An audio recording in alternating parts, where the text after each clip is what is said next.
Hello and welcome to another edition of Capper Comparison Picks. I'm Ranch and today I'll be giving you Capper Comparison Picks for some of the main card fights of UFC London 2. Aspinall versus Blades. Curtis Blades. So, be sure to check out the videos I did prior to this. I did 2 sets of 4 fights, breaking them down, Capper comparison style. I do believe that covered all the prelim fights, and now we're going to get into the main card. So without further ado, let's do that. I do believe the curtain jerker of the main card, I might be wrong, is Paul Craig versus Volkan Oezdemir. This is going to be an interesting fight. Paul Craig, the Bear Jew, fighting out of Scotland, out of the Scottish Hit Squad, comes in with a record of 16-4-1. He's a slight underdog at plus 132. It did open up a little bit less at plus 125. Did you do your intro? Yeah. Oh. He's taking on Volkan Oezdemir. That's what he does. That's what he used to do when he used to knock out people. But he hasn't knocked out anybody in a while. But he used to point at his wrist. No time. Volkan Oezdemir is the favorite here. He's minus 152 with a professional record of 17-6. Oezdemir is the slightly younger fighter here. He's 32 years old. You can still manage to fight in the 30s at light heavyweight though, so no, age is not like a big deal here. Being over 30 is nothing. If it was a flyweight fight, then that would be a factor. But light heavyweight, who cares? Okay, so let's start talking about the favorite. Volkan Oezdemir, training out of All-Star Training Center with this guy, Kamzat, and also Alexander Gustafsson, and Alan Nascimento, but he goes by some weird name on Instagram, but it's like Alan Foa. I don't know, but I think I'm pretty sure it's the fighter we know as Alan Nascimento. Oezdemir is coming off a loss to Magomed Ankalaev, unanimous decision. If you want to play MMA math, I do believe Paul Craig does have a last-second submission over Magomed Ankalaev. Not 100% of that, I do recall, right? Am I right with that? I think I am. Before that, Volkan Oezdemir lost to Jerry Petraska, the current middleweight or current champion, light heavyweight champ, right? Is it? Oh my gosh. I'm brain dead right now. But anyway, What does that mean? this means I got a big brain fart. Like I can't concentrate. Because I got too many things on my mind. But anyway, regardless, let me continue. Before Jerry Petraska, Volkan Oezdemir, he managed to beat Alexander Rakic by split decision. That's a pretty good victory. What's that? I'm talking to the market. I rolled off the table.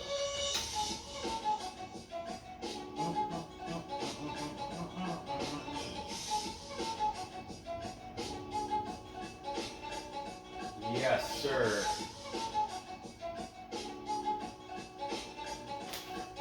Okay, sorry about that. I had to fix something.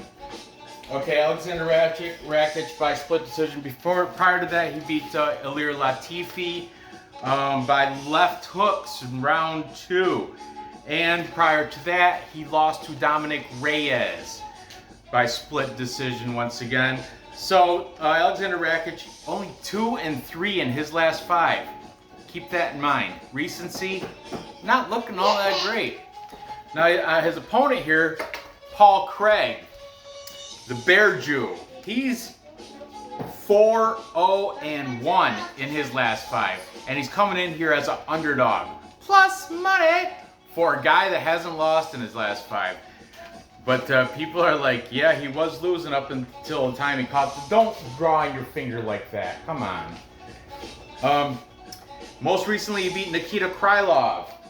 This guy. He beat him by a triangle choke in round 1.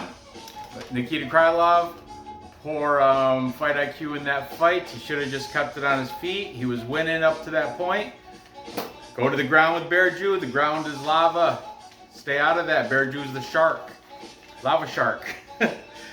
Prior to that, he beat Jamal Hill, where he pretty much ripped his arm out of socket. Jamal Hill's arm was like this, just spaghetti arm after that. He did that round 1 against Jamal Hill.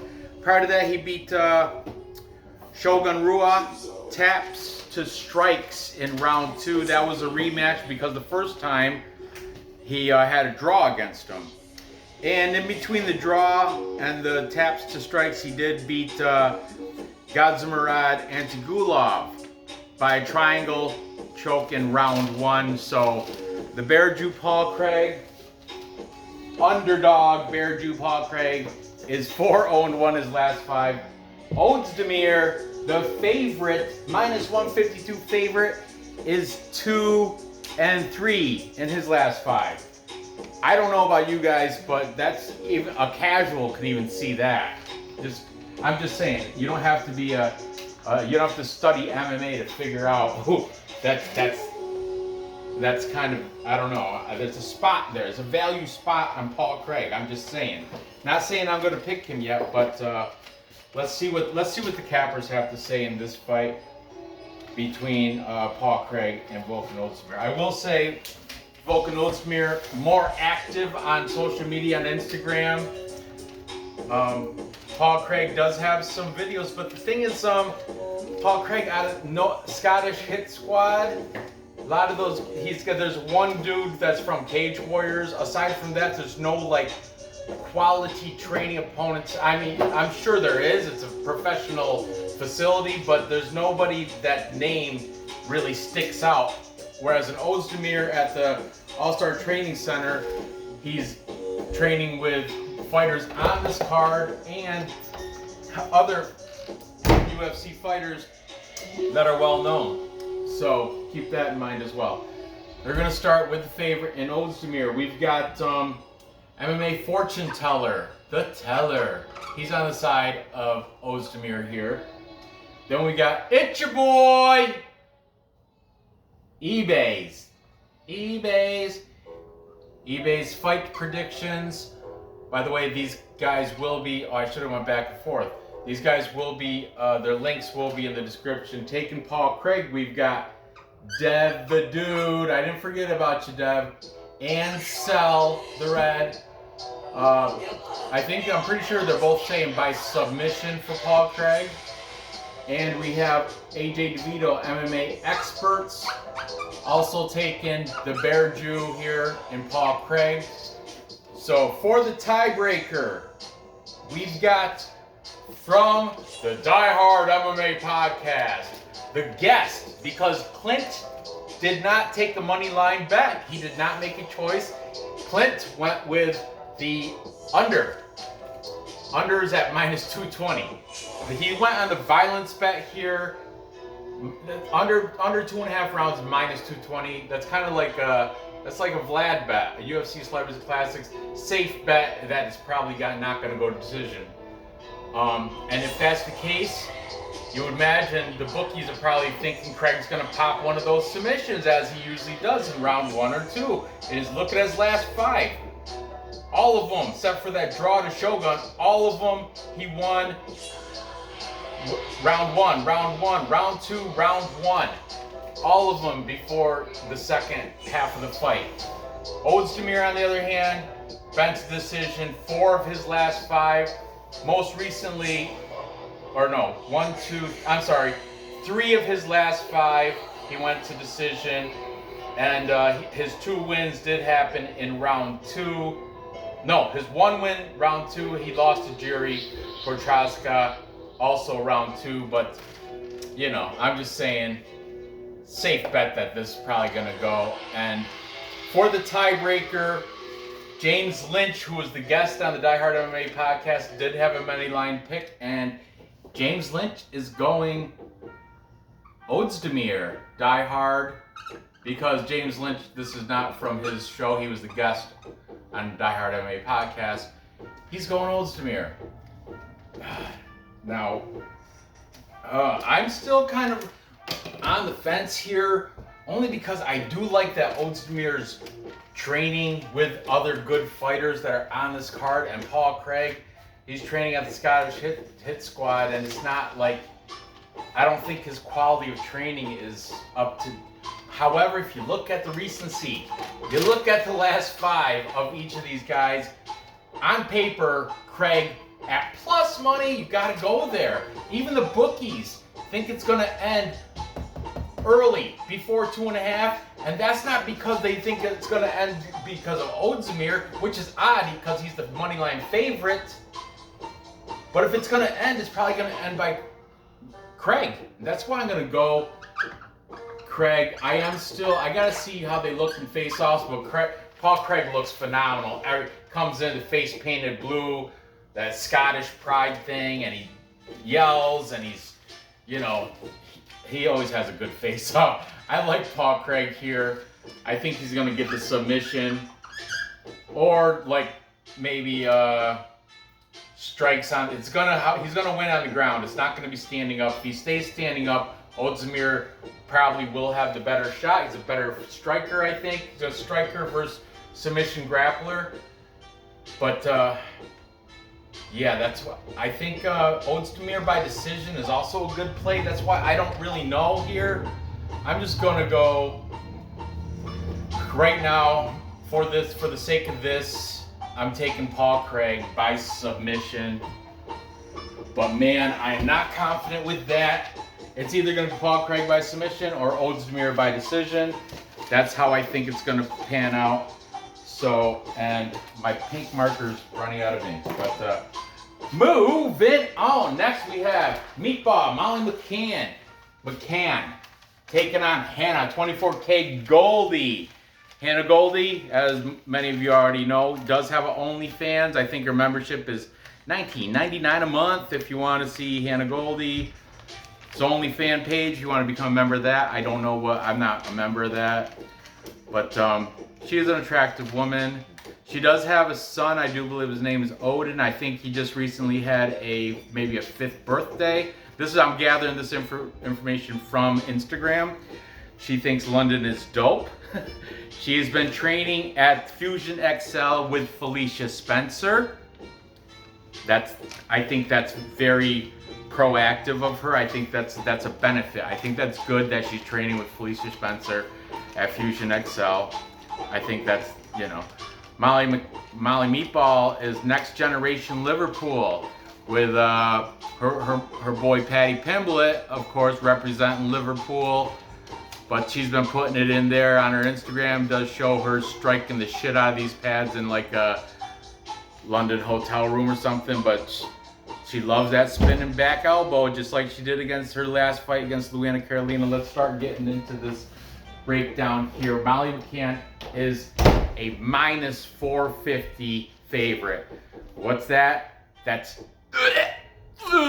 disgusting. It's disgusting to be a minus 450 favorite against Hannah Goldy.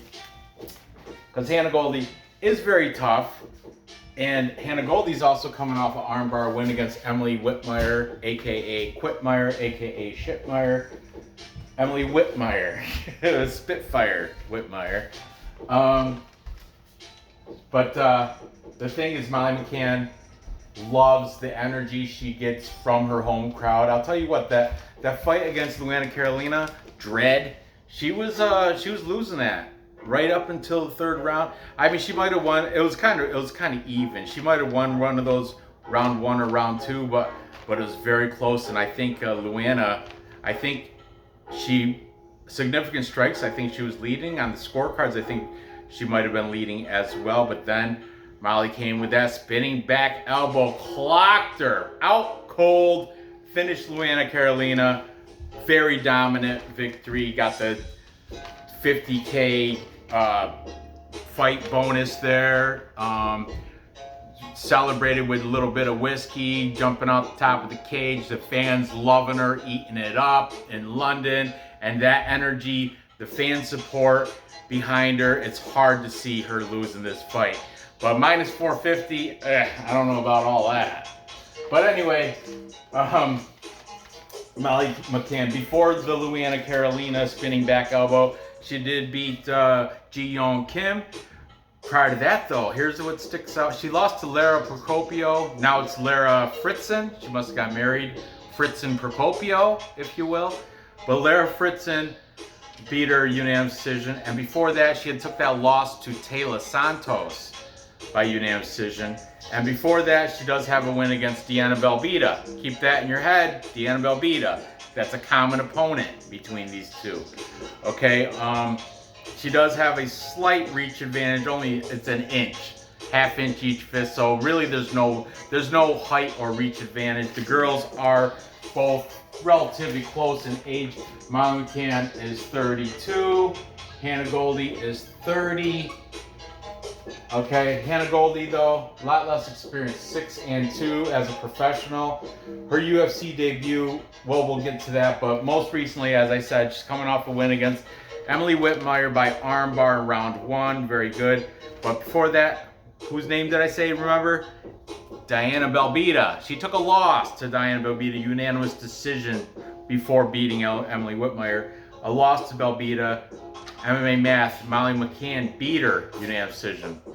So, I don't know. I know it's all about matchups. You can't use MMA Math. It never works. I'm just saying, some people use it. And that's a factor. Common opponent. Molly beat her. Hannah did not. Before the Diana Belbita, she had her UFC debut against Miranda Granger, where she took the L there. Lost by unanimous decision. Before that, she was in the Contender Series, where she beat Callie Robbins, unanimous decision. And prior to that, she was in Island Fights, that is a regional scene down in Florida, where she beat Shannon Gogari, unanimous decision. Other notes I jotted down here, she just recently bought a house in Orlando. I mean, then, like, she bought it, turned around and came out to London. She says she's looking forward to going back and demoing some of the walls and doing a little bit of house construction on that. Yep. So, Hannah Goldy, I mean, I imagine her mind should be on the fight. She is, Instagram does show her putting it in with Felicia Spencer. Definitely getting the training in. So, and she's a professional fighter. Of course she wants to win. She wants that win. And I do believe she also realizes that Emily Whitmire victory is not going to keep her signed to the UFC. I don't know her contract deal or everything, but she's 2-1 as a UFC fighter. So she does kind of need this win. So I understand why Molly McCann is Meatball is the favorite. She's at home and she's aggressive, feeds into the crowd. The crowd loves her. She's gonna get that energy from the crowd in her hometown. But Hannah Goldy is live. Do not disrespect her.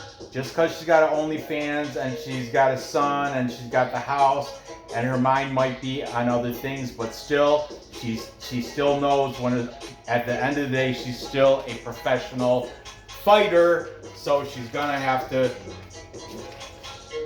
get this win.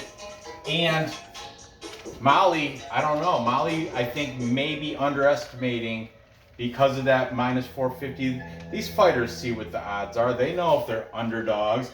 They know if they got anything to lose. How Hannah Goldy's expected to lose. So she's going to go in there and try to prove everybody wrong. Molly McCann, she's got to live up to that. So she's got to try to get another knockout. She's got to try to get another. I mean, if it goes to decision, it's already secured. She's at home. The crowd's going to be behind her. There's no way they're going to give a robbery to Hannah Goldy. I mean, I suppose it's possible, depending on who's judging, but most likely they're not going to want to do that. So, let's see what the cappers have to say about this one. Taking Molly McCann.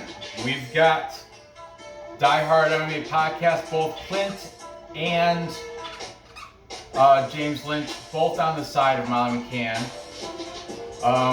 Then we've got Dev, Inside the Distance, and Cell by decision. So they're kind of mixed up on the method of how she's going to win, but they both are taking Molly Meatball to get the win. We got the MMA fortune teller on the side of Meatball.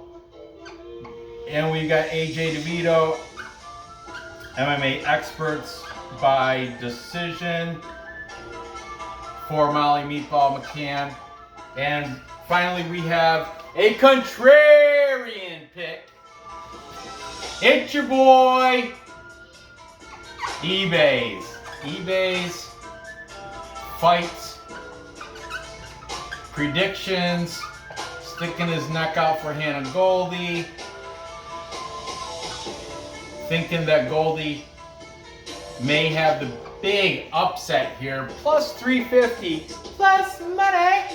But my pick is definitely going to be Molly McCann. I do have her in a full UK parlay, and I got her in a couple other parlays, but minus 450, yeah, she's not boosting your parlay much at all, if anything, right, you know?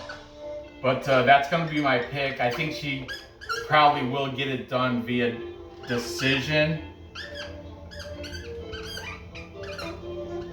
And I do like Hannah Goldy, don't get me wrong. I like, and I'm not even, I don't care that she's OnlyFans and none of that. I think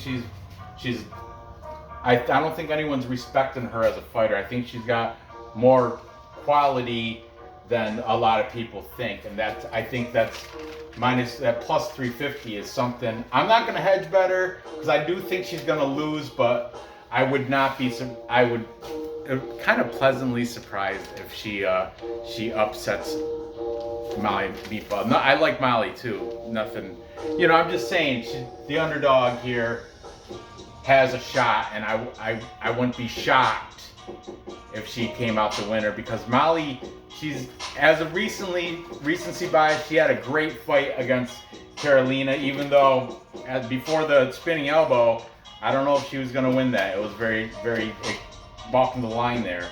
But before the Lara Procopio loss, that's not really that good.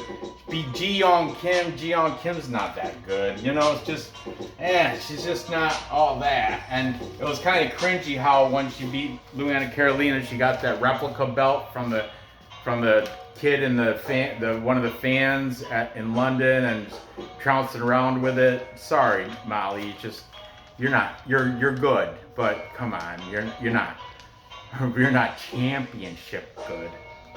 But she should win this fight. You know, I'm kind of confident in that.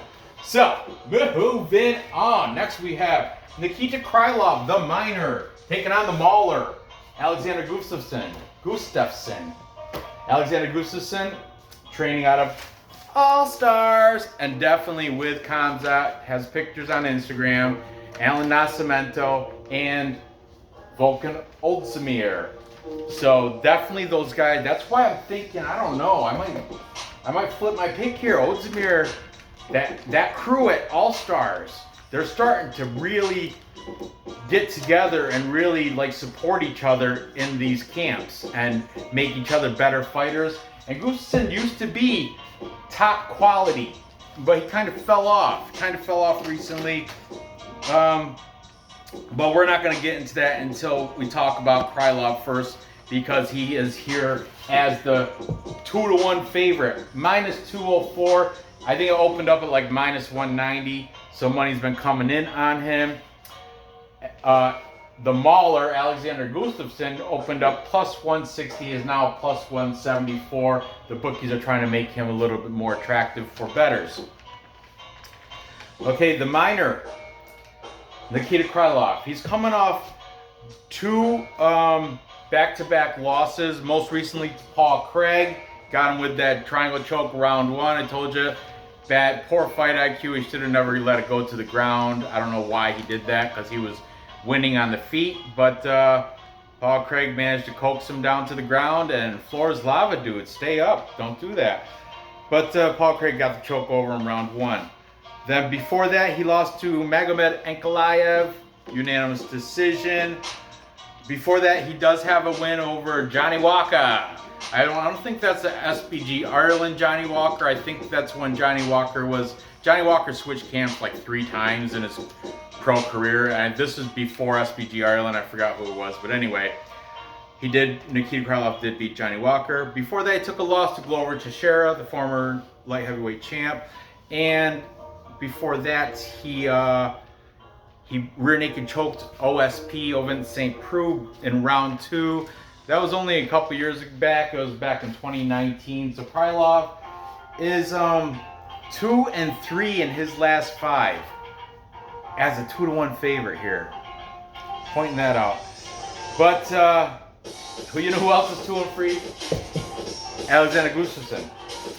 And he's coming off 3 losses in a row. That's why he's been kind of like, he was at a certain level and people are saying just dropping. I heard some cappers say you can see he doesn't have the fire in his eye anymore. That's why I think maybe it's regained with the new feeling, what's the word I'm looking for? The morale over at the Stockholm All-Stars Training Center, Stockholm, Sweden. Gustafsson did switch camps. He was in some place out of Switzerland, I think, and now am I talking about the right person? I do believe so. Doesn't matter. He's at All-Stars now, for sure. Okay, most recently he lost to Fabricio Verdum, armbar, round 1. Before that, he lost to Anthony Lionheart-Smith. That's not a shameful loss. Anthony Smith is great. Rear naked choke, round 4. Before that, lost to John Jones. Go, ground and pound, round 3. So those 3 losses he had in a row, they're against good opponents, man. Good opponents. And before that, he beat Glover Teixeira. MMA math, Nikita Krylov lost to Glover Teixeira by split decision. Gustafsson beat him. Punches, round 5. MMA math, just saying. Gustafsson's a plus 175. Just pointing that out there, that's all. And before that, he beat former champ Jan Blachowicz by a unanimous decision before the Glover Teixeira. So that's what I'm saying. Gustafsson was high performance, high level. They think after that John Jones loss, the ground and pound around 3, you can see his decline in his will, but I think he might have refound it. I think being at All-Stars Training Center, he regained that will to win, the glory that he once had, because I think they really do have like a team spirit about them. And let me turn this down just a little bit so I don't have to scream over it. But yeah, Gustafsson, he does have a 2-inch height advantage and a 1.5-inch reach advantage here over Nikita Krylov. Nikita Krylov fighting out of Fight Master. Thing is, on Instagram, Nikita Krylov hasn't posted anything in 19 weeks. Unless I'm looking at the wrong, but it's verified.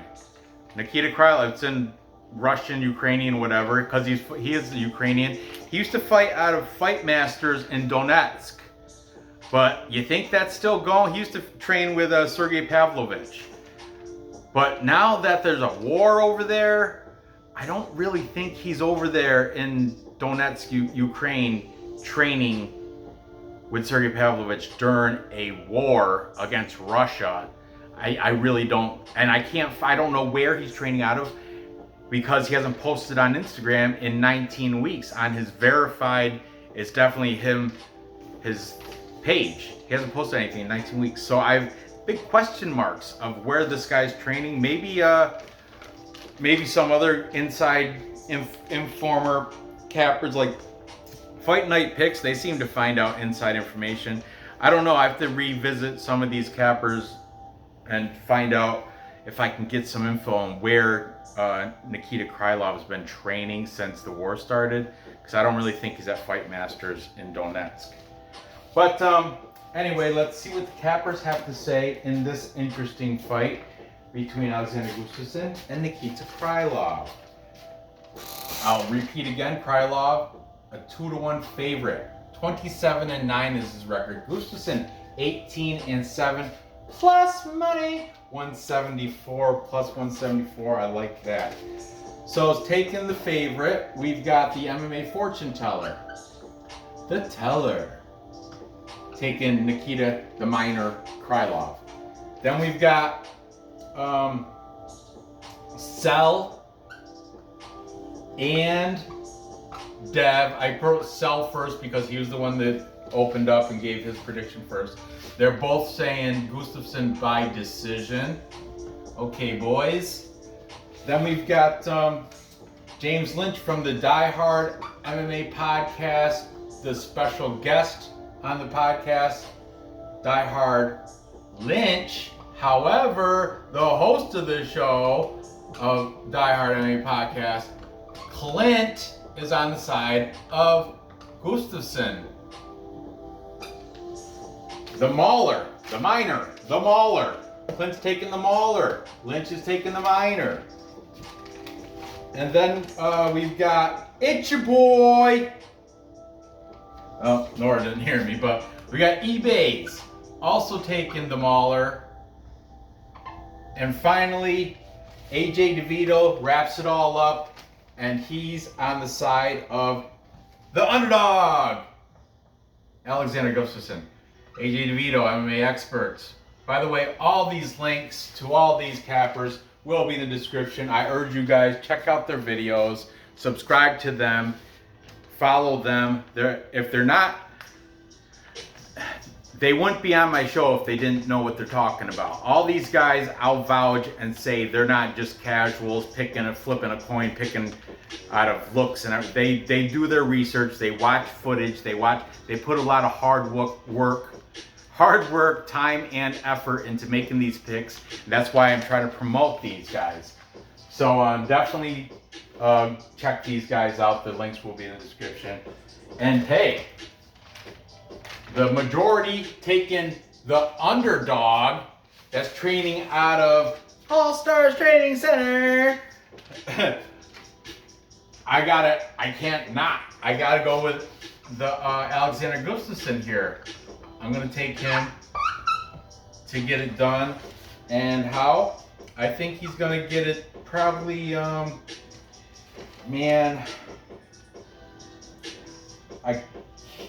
think this is, what's the over-under? Look, over 2.5 is plus 100, under is minus 130. So they think it's going to kind of end. The bookies, they're leaning that it's going to end early. Minus 130 is the way they're leaning, but I don't know. I think it's going to probably go via decision. However, the last 3 losses by Gustafsson all happened within the distance. Even though Anthony Smith, it was round 4, so that's after. This is a 3-round fight. But if you're going to go with John Jones right to round 3, and you know that he went with Glover Teixeira, he beat Glover Teixeira round 5. That's the MMA math one. Nikita lost to him by decision. I'm going to say by decision, Gustafsson's going to get his arm raised at the end of the night. And then his boys from All Stars Training Center in Stockholm, Sweden are going to come in and pose for pictures. Maybe Kamzat will be there in the corner. I don't know if he's going to corner him or not, but I know I've seen them posing together after training over there. So there you have it. To recap, time check. Thank you. To recap, I've got, good timing. Paul Craig beating, I don't like it. I don't like it. But I guess I'm going to stick with this right now. I might, subject to change, but, oh man, it's just, I don't know, Paul, the quality of training.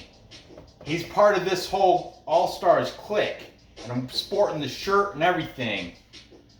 But plus money, look at his most recent 5. Man, I hope you guys in the chat help me make my decision in the comments down below. Go ahead and tell me which way. Right now, I'm going to stick with the plus money because I'm a plus money junkie, and I'm going to take Paul Craig to get it done by submission. The bookies also think it's going to go under. So, yeah, let's say Craig by submission round 2. Round 1 or round 2 for Paul Craig. Then I've got Molly McCann winning by decision. Even if it's a robbery, she will still come out winning, and I don't think she's going to finish a tough Hannah Goldy. Hannah Goldy's tough as nails. She's brick. She looks kind of like a bodybuilder, female bodybuilder. Yeah. She's too hard for me. That's why I'm not going to join her OnlyFans. I like softer girls. Hannah Goldy's just too hard. She got muscles everywhere and jawline. Tough.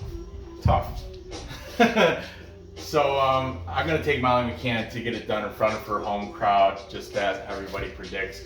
But the line is way off, and I'm not gonna. Aside from the all UK parlay and this right here, I'm not gonna put her in much more. Just keep her out of parlays. And I'm going to keep her out of my, I think I'm going to keep her out of my DraftKings lineup as well. Just, I don't trust that fight. I don't know. Hannah Goldy just might shock everybody. But my Tapology pick will definitely be McCann by decision.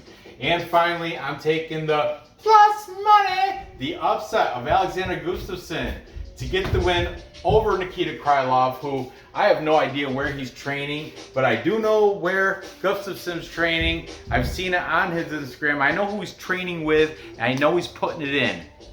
Krylov, it's a mystery. Big mystery. I don't know. Somebody, if you guys know anything, I know you guys, there's a lot of sharp commenters. If you guys know anything about where Nikita Krylov is training and who he's training with, please put that in there. It might flip my pick when I come tomorrow night and do the live stream. I'm going to go over every single fight on this card. Tomorrow after work or later tonight, I am going to cover the last 3 fights for the main event, the feature fight, co-main, and main event of this card. But as for now, gather the info, place your bets, and cash your tickets. Do that, guys. Thanks for watching. Good luck on your bets, and I hope to see you guys next episode, or at least tomorrow during the live stream. That would be great. And please comment. Thank you.